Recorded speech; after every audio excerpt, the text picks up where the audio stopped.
Благодарам, заменик председател.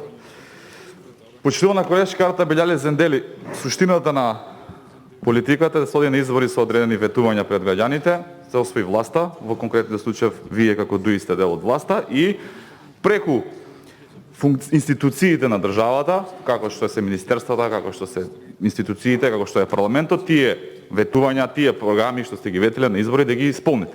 И затоа велам дека е популизам, затоа што вие како владеачка партија имате можност да преку институциите, преку министерствата, директно побарате да тие програми се реализираат. Ние како опозиција, за жал, ја немаме таа можност, иако лично многу го ценам министерот за финансии неговото работење сиот изминат период, мислам и кога бил министер за други работи, меѓутоа нашата единствена легитимна законска можност е да поднесуваме амандмани и затоа не ускратувам право на никого да поднесе амандмани, меѓутоа имам право да говорам по амандманите и да сметам дека се популистички поднесени и тоа да го аргументирам со факти, како што не споменавте Краков 3 во општина Липково, амандман кој што беше усвоен во претходниот ребаланс на буџет, дали е реализиран во општина Липково, дали граѓаните сега имаат вода за пиење.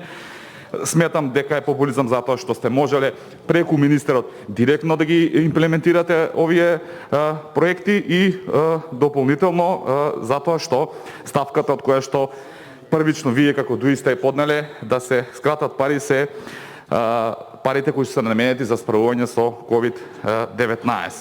Што се однесува до вашето вака директно прашање додека ВМРО ја практицирало власта, дали министерот за финансии комуницирал само со пратениците од ВМРО ДПМ? Не, комуницирали се пратениците од ДУИ и ако не било така, тогаш ќе се негирате сами себети, имајќи во предвид кои се проекти се реализирани во тој временски период. Ви благодарам.